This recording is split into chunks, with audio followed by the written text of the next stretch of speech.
SACD has worked to engage with Danish authorities and other relevant institutions to prevent what has become a dangerous precedent, which may endanger countless Syrians who sought refuge in third countries from the repression and deadly persecution they faced and are still facing in Syria, especially in regime-controlled areas. Minister of Immigration and Integration Matthias Tesfaye, in his correspondence with SACD, has failed to adequately justify their decision to withdraw protection of Syrian refugees or answer some of the key questions on the policy which has placed Denmark among the countries that are exerting pressure on Syrian refugees to return to what is an unsafe and potentially deadly situation in Assad-held areas of Syria. Any policy that pushes Syrian refugees into an unsafe and immature return essentially serves Russia's interests. Sending Syrians back to the current Syria will only contribute to further violence, instability, and an increase in displacement rates, as more than 67% of people who were forced to return to date have stated that they will attempt to leave again at first opportunity, yet this time permanently. We believe that it is unacceptable for a country like Denmark to try to solve the refugee issue based on internal politics and inaccurate assessments, resulting in policies that violate human rights, are in direct violation of EU regulations and interests, and align with Russia's interests. If the world would have listened to Syrians years ago, if the world would have taken Russia's crimes against humanity and war crimes committed in Syria seriously, maybe we could have prevented the disastrous situation we have today in Ukraine. Let's not repeat the same mistake again. Let's not cave into what Russia and other oppressive regimes want. Europe cannot appease murderous Russian and Syrian regimes. Denmark's policies cannot serve Russia's agenda in Syria and cannot be the cause of more suffering to Syrians. Thank you. We're very concerned at RPW with the growing anti-refugee sentiment that we've seen in some European countries and the policies and practices that are denying rights to asylum seekers. Part of our work with European stakeholders is to ask for support in our pressure on the Lebanese government to respect the principle of non-refoulement and to respect the right to seek asylum. This argument is contradicted when Denmark declared Damascus safe for return, when protected status was removed from some refugees, and when we've seen these violent pushbacks of asylum seekers at several European borders. So, of course, this lack of responsibility sharing goes against the spirit of the Refugee Convention, to which Denmark and many other European countries are a party.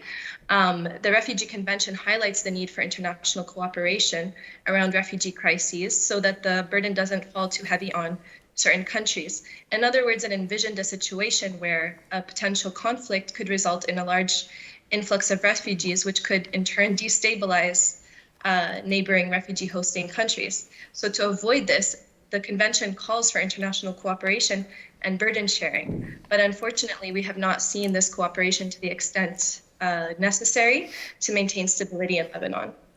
So these are the main points that I wanted to highlight, and I would like to finish just by issuing a broad call to European stakeholders to declare, first of all, that Syria is not safe for return, to support the call for an independent, multi-stakeholder mechanism with a mandate to monitor conditions for a safe, voluntary, and dignified return to Syria, an increased responsibility sharing for the Syrian refugee crisis, which would include increased resettlement rates, creating safe pathways to asylum, and an opportunity for temporary visas and residencies, and most importantly, respecting the right to seek asylum and the principle of non-refoulement.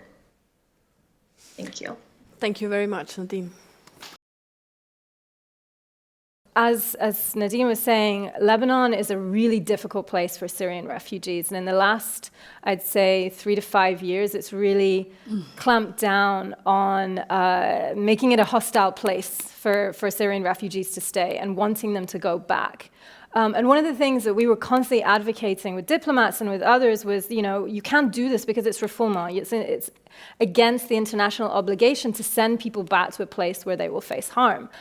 We looked at why people returned. It's important to point out for our research, I wouldn't call them voluntary returns in the context of Lebanon. When you don't have legal residency, when you're not allowed to move, when you live in housing that is inadequate beyond any standard, and you're constantly faced with harassment, the threat of detention and deportation, which is provided for now in Lebanese law, it's not a voluntary return.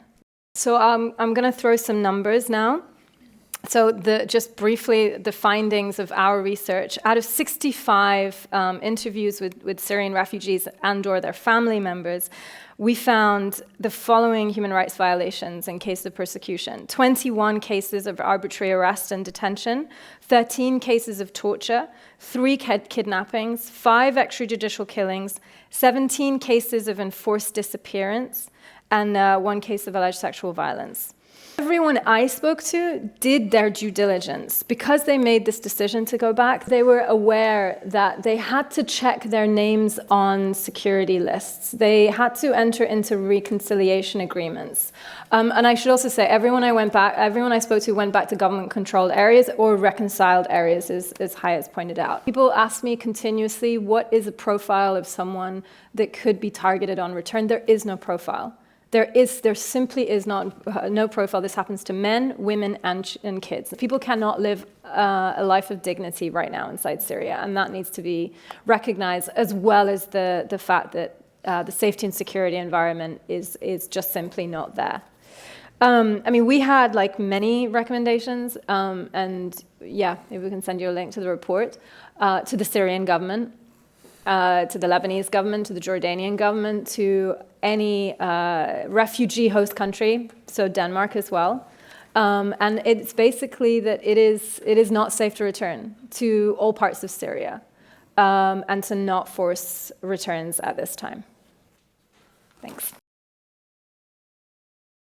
So these cases of Syrian refugees were Syrian refugees who returned to Syria between the middle of 2017 and spring 2021, and these were all subjected to gross human rights violations.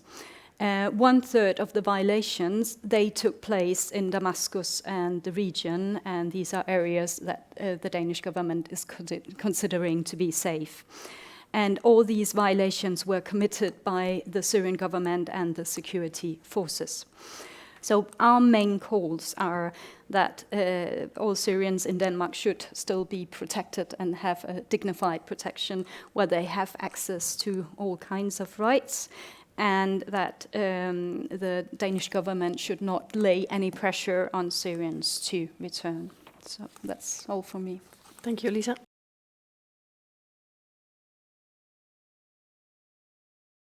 My topic today is the Danish angle.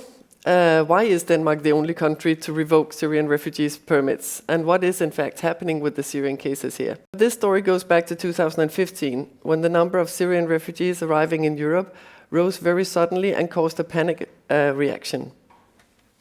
The government decided to introduce a new status, Article 7.3 in the Danish legislation, for war refugees without a personal story of persecution, similar to the kind of refugees we see coming from Ukraine now.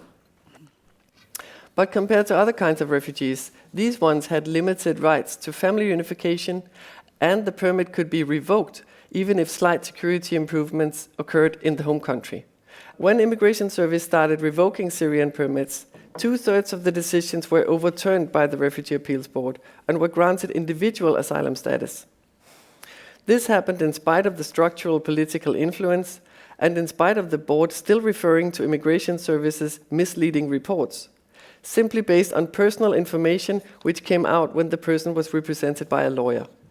It's not a coincidence that Denmark is the only country to withdraw protection for Syrians. It's a consequence of a policy designed to scare refugees away.